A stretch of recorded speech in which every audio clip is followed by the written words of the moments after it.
मौत जब रूठती है तो वो जीवन का वरदान देती है। मौत जब रूठती है तो वो जीवन का वरदान देती है, और जब प्रकृति रूठे तो सुख का। प्रकृति किसी से रूठ जाए तो तुम्हें वरदान मिलता है सुख का। क्यों? क्योंकि सुख में असावधानियां देखी जाती हैं। चाचा, कभी नाव पे यात्रा तुमने लगता तो है नहीं कि की हो, रेल पे ही की होगी। तो आपकी पकड़ तब मजबूत होती है जब नाव हिलोरों में हो। वैसे तो आप शांति से निर्बाध बैठे रहते हो कि इसी को कबीर परिभाषित करते हैं कि दुख में सुमरन सब करें। एक बड़े महाराज कह रहे थे, मैंने सुना कि मैं आशीर्वाद तो दे दूं कि संसार में सब सुखी हो जाएं, लेकिन मैं इसलिए रुक जाता हूं ये आशीर्वाद देने से कि जे सब सुखी हो जाएंगे तो अपना कमंडल अपने को ही उठाना पड़ेगा।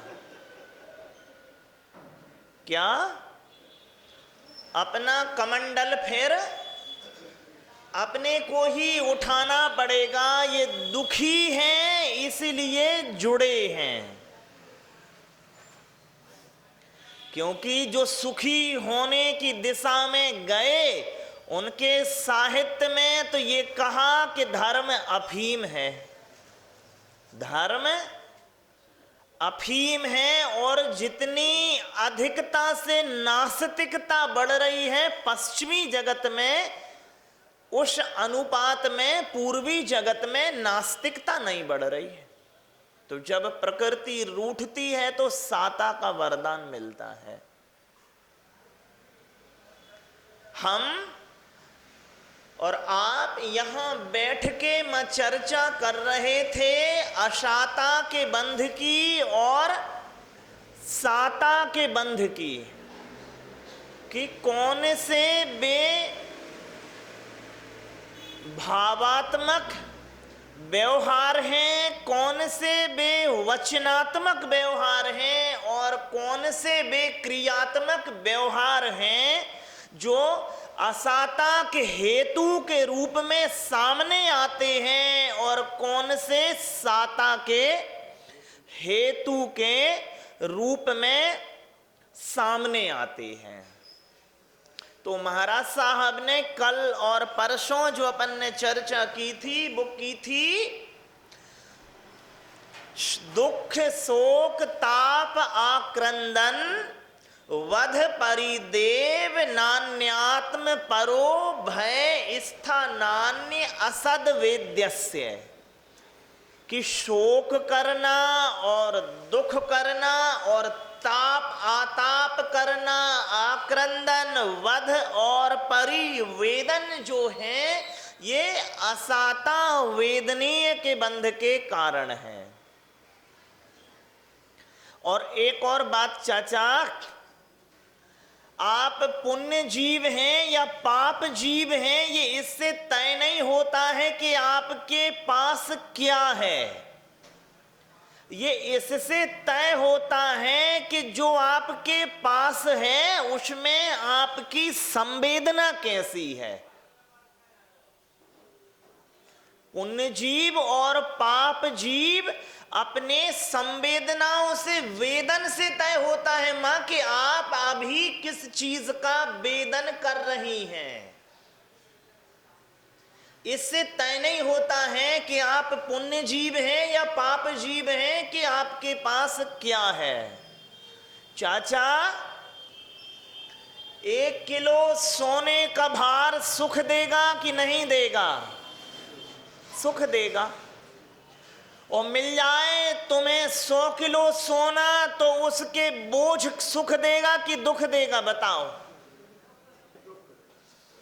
1 किलो सोना जो तुम पीठ पे लाद के ले आए हो वो सुख रूप है कि दुख रूप है? और 100 किलो कितने ही लोग तो अपनी धोती खोल के भले ही अधनंगे आ जाएं लेकिन उस सोने को ढकेंगे। लोग कहेंगे भैया पहले इज्जत ढक लो। वो कहेंगे सुनो लज्जत ढकना ठीक है इज्जत ढकने से, कि अगर अपनी जो लज्जत है ये पता चल गई दूसरों को तो जितनी इज्जत है वो भी ना बचने देंगे, कि मार मार के पूरा छीन लेंगे। मां तो चाचा 1 किलो सोना और 100 किलो सोना दोनों में अब संवेदना सुखरूप किसकी है आप तय कर ले। तो पुण्य जीव और पाप जीव यहां कौन हुआ? जो 100 अधिकार में है, जिसके 100 किलो अधिकार में है, या जिसके 1 किलो अधिकार में है। कोई देवता अभी प्रकट हो वो कहे 1000 किलो सोने का वरदान मांगो तो आप तुरंत कहोगे सुनो देना तो 1000 किलो ही, लेकिन किलो किलो करके देना। अगर 1000 किलो का तुमने सिल्ली दे दी तो अपनी समस्या शुरू हो जाएगी कि ये कटवाएं कहां। उस सरकार को पता लग गई तो घर तक एक भी ना पहुंचे। तो देखो मां सुख रूप जो है वो तो सीमा है, सुख तो सीमा में ही मिलता है। 1 किलो क्योंकि सीमा में है, आपके अपने सामर्थ्य की सीमा में 1 किलो है इसलिए वो सुखरूप हो रहा है, और 1000 आपके सामर्थ्य की सीमा से बाहर है, उठाने की सीमा से, सुरक्षित करने की सीमा से, संरक्षण की सीमा से। तो मूल में जो सुख है, जो साता है, वो इसलिए साता नहीं है कि वो ज्यादा है, अपितु वो इसलिए साता है कि मेरी सीमा में है। उन पुरुषों की दुगनी समस्या हो जाती है जिनकी स्त्रियां भयंकर सुंदर होती हैं, क्योंकि अब जिनके लड़के पहले नंबर पे आ जाते हैं उनके घर में 5 किलो एक्स्ट्रा मिठाई चाहिए। अब खबाते रहो, थोड़ी सी प्रशंसा तो मिलती है लेकिन सुख नहीं मिलता, क्योंकि रात बिरात दरवाजा खटखटा देते हैं लोग, क्या जी मिठाई ना खिलाइएगा। अरे मैं अपना काम करूं कि तुम्हें मिठाई खिलाऊं। चाचा मां इसलिए यश का और सुख का बैर समझो। आप जिस साधु के खूब यश है आप सोच रहे होंगे कि उसे 1 मिनट की साता भी है। भी कह रहे महाराज दरवाजा बंद करो, अब थोड़ा सांस भी ले लेने दो। क्या मां? शादी सुख रूप होती है भी मेहमान, लेकिन जो रहते हैं वो यजमान लगते हैं, यमराज लग। सुख रूप कार्यक्रम तो है कि नहीं है, फिर आपको दुख रूप क्यों लग रहा? तो मां निष्कर्ष ये है कि सुख और दुख इस पे निर्भर नहीं है कि आपके पास क्या है, अपितु इस पे निर्भर है कि आपके पास जो है उसकी संवेदना क्या है।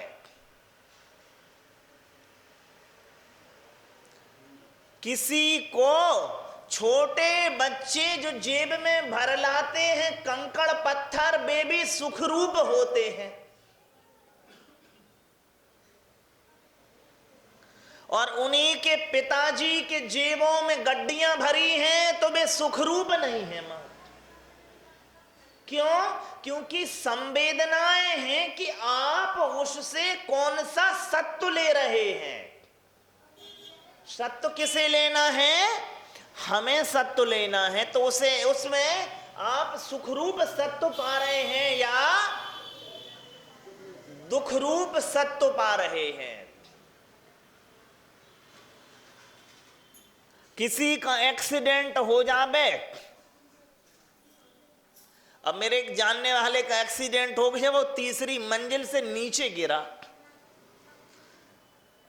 उसके पिताजी से बात हुई तो वो कह रहे भैया बुरा हो गया, अब लड़का दुकान पे नहीं आता है, अकेला परेशान हो जाता हूं। थोड़ी देर बाद उसी लड़के का फोन आया, वो कह रहा भैया 3 महीने मौका मिल गया है पढ़ने का, तो कोई किताब बता दो। अब देखिए, एक ही घटनाक्रम किसी को दुखरूप हो रहा है, किसी को, दोनों ही मौके मिल गए हैं। एक तो पढ़ने का मौका मिल गया है और दूसरा पढ़ने का मौका मिल गया है। मिल गया कि नहीं मिल गया? मत तो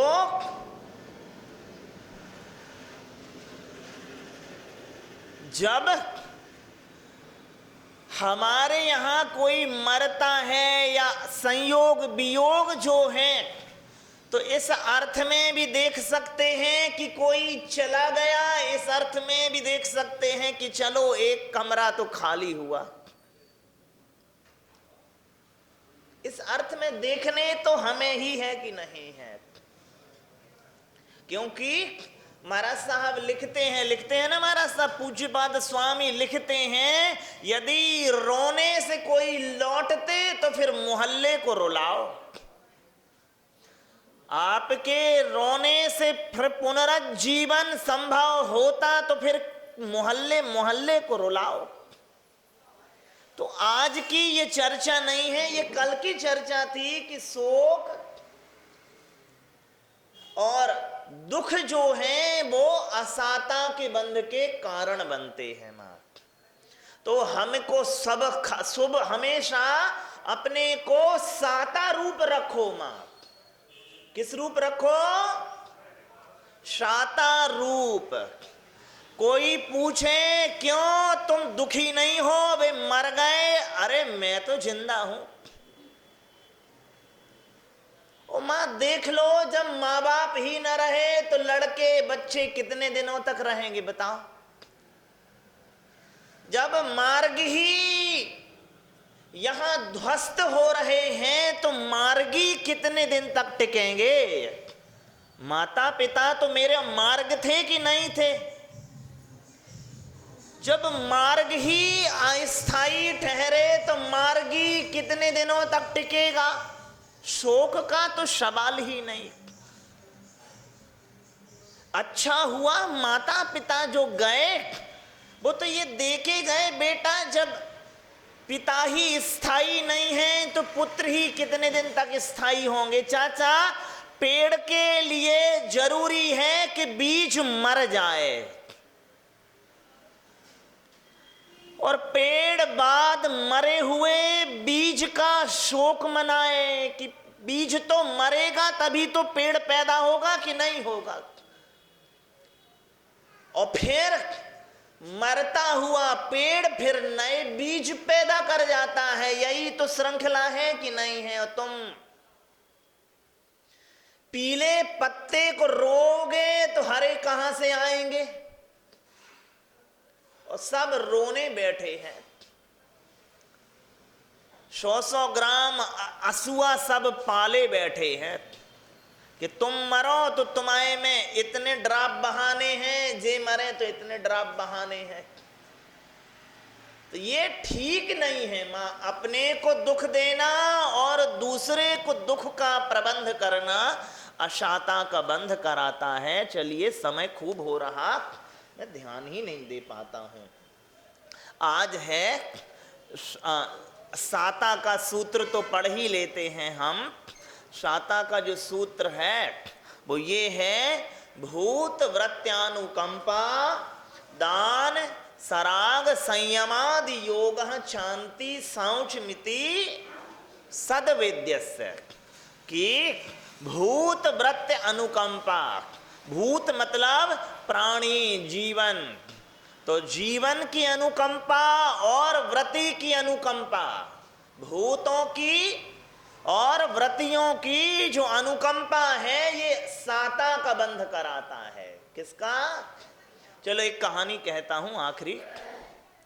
एक मुनि महाराज साहब, एक गुरु महाराज का एक चेला था, वो सोचता है गुरु महाराज को छोड़ के जाना है। शायद मैंने कही तो नहीं है, पहले ये बताओ। एक आश्रम में एक मुनि महाराज, जैसे मैं ही सोच लेता हूं कभी कभी, तो बे चेला सोचता है कि अब तो गुरु महाराज को छोड़ के जाना है। क्यों? क्यों? उसे लगता है गुरु महाराज में विशेष प्रतिभा है नहीं है। बारिश की रात है और संकल्पित हुआ महाराज कि सवेरा होगा तो मैं छोड़ के चला जाऊंगा बिना बताए। रात गुरु जब ब्रह्म मुहूर्त में सोते रहेंगे तभी चरण छू के चला जाऊंगा।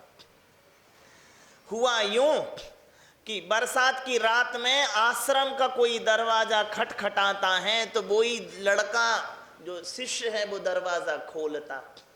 उसने देखा कि एक युवा सन्यासी आश्रम में प्रवेश करता है। भीगा हुआ है बदन, लेकिन चेहरा चमक रहा। प्रभावित हो गया चेहरे से ही। आश्रम में आया, जो वो बूढ़े उसके आचार्य गुरु थे उन्होंने कहा, बेटे आगंतुक को स्नान इत्यादि की व्यवस्था करके वस्त्र इत्यादि दे दो, और आज की जो प्रवचन सभा है वो इनके ही द्वारा होगी, ये सभी को धर्म लाभ देंगे।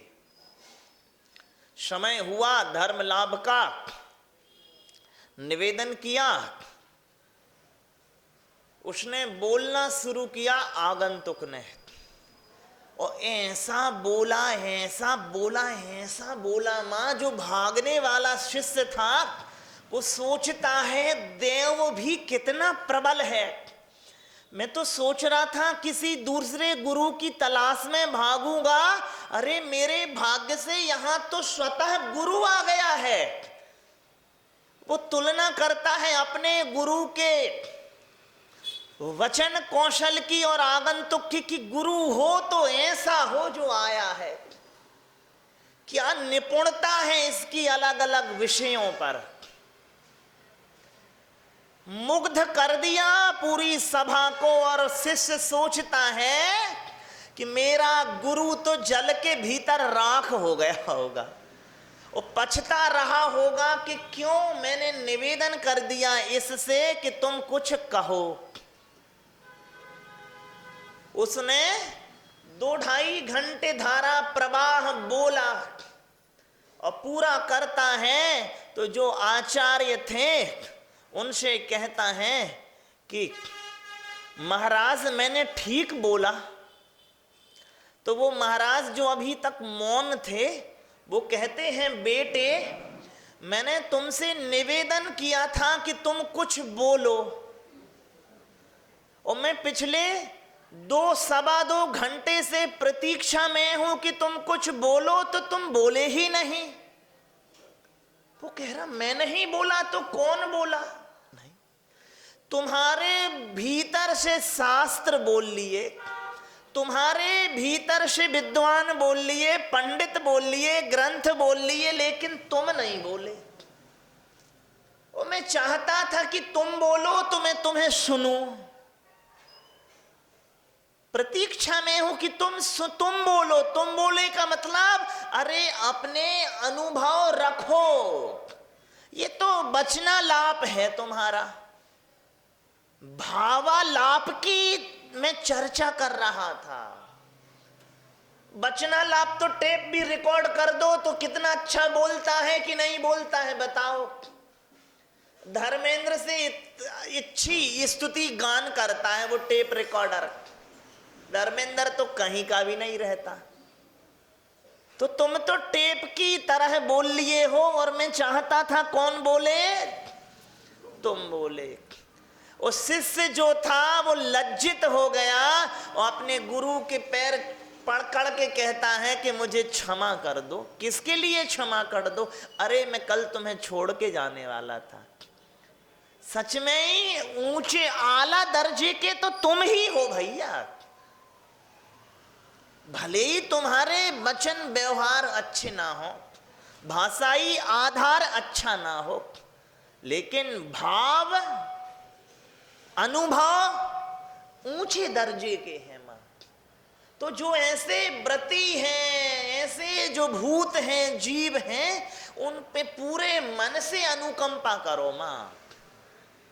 तभी शाता वेदनी का बंध होगा। भोग भूमिया जीव कौन होते हैं? सुभोग भूमिया जीव वही होते हैं जो साधु सेवा में संलग्न रहते हैं। तो भोग भूमिया में परम साता है। चाचा देवों के तो किंचित असाता हो भी, लेकिन भोग भूमिया में नहीं है। ना तो तुलना करनी किसी से। एक स्त्री रूप है तो सौतन का भाव भी नहीं है, न सिंहासन का भाव है, न किसी के हाथी घोड़ा पालकी बनना तुम्हें कछु। तो भोग भूमिया में है सबसे ज्यादा साता, देवों में भी नहीं है उतनी। और कहां से साता का बंध होता है? साधु सेवा से। तो वो कह रहे हैं भूत वृत्ति अनुकंपा जो करता है वो परम साता का भोग करे। तो ऐसे गुरु महाराज विराजमान हैं, उनके चरणों में निवेदन करते हैं कि महाराज अपने मुखारविंद से ऐसा कर दो कि वो शिष्य जो सोच रहे हैं दूसरा गुरु बना ले, उनकी तलाश खत्म हो जावे। बोलिए पूज्य मंगलानंद सागर जी, मंगल सागर मुनि महाराज की।